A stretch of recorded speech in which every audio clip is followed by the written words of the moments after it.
Budget racing action with Miami Cobra GT, American style.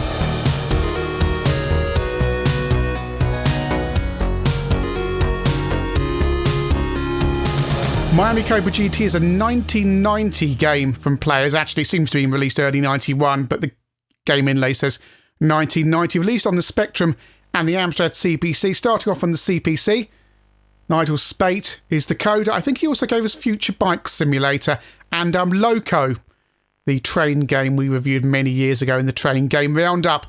The instructions are sparse. Basically, you have to race your Cobra GT across several tracks. That you have 6 turbo boosts available to you. If they've been playing Chase HQ, do you think? And you have to beat the time limit. The track is shown at the top of the screen, and there's 4 stages to each level. Over the Spectrum 48K, and this looks familiar, doesn't it? In more ways than one. Your Cobra GT looks more like a Lotus Esprit.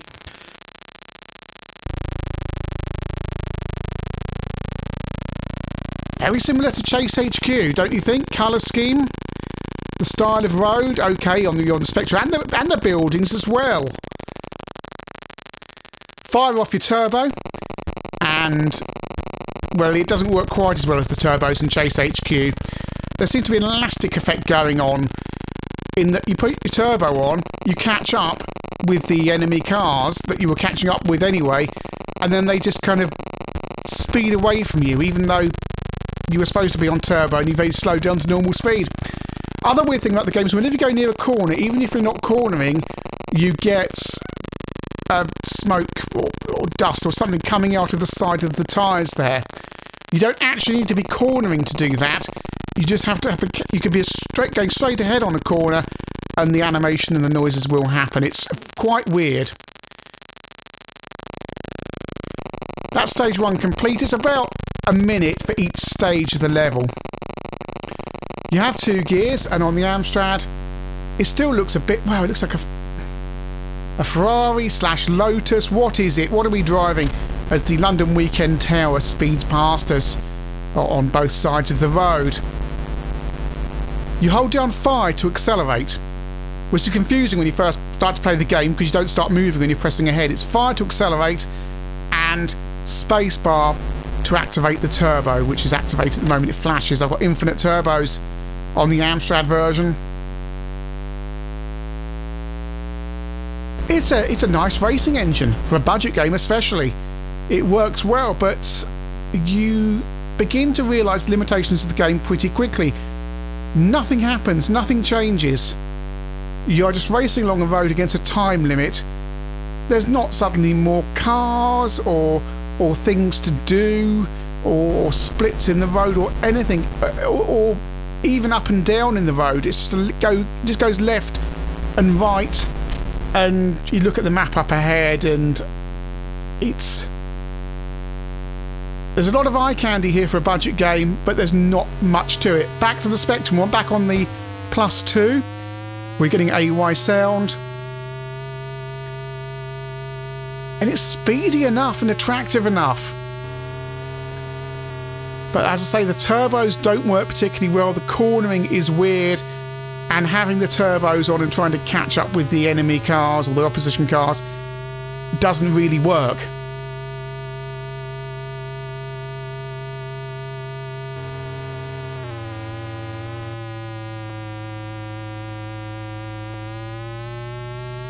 It's very polished for a budget game, though. Crash gave it 78%. Well, it's a budget $2.99 game, so you're going to have some fun in it and try and get further in it. But it lacks that. It lacks that thing that games like WC, or WEC, as I'm supposed to call it apparently, WEC Le Mans has, where there's a bit more of a challenge. But that's level 1 complete on the Spectrum. You get some bonus points. There is a high score table. And off we go to level 2, which is quite eye-searing, but it's nice to have the colour. Does leave you sitting on the start-finish line for quite a while before you actually go ahead. And off we go again to pretty much the same thing as level 1. The road goes left, The road goes right, the scenery is the same, buildings go past, lampposts go past. You can't really properly crash. There's no crash animation, you just get slowed down a bit. So that's in the level 1 on the Amstrad. It's ironic really, because there's actually a nice racing game in here on both the Spectrum and Amstrad version that is better than some of the full price racing games of the era. Chase HQ2 on the Spectrum, for example. All the GX4000 version of Chase HQ2, which obviously none of us have ever played, but there are videos of on YouTube. I wonder who's got that cartridge now. Certainly it's a better racing engine than that, but there's no more. There's just no more. Back on the Specky. If you enjoy watching someone desperately try to find something to say about a game from, well, over 30 years ago basically, then you can always support this channel on Patreon if you'd like.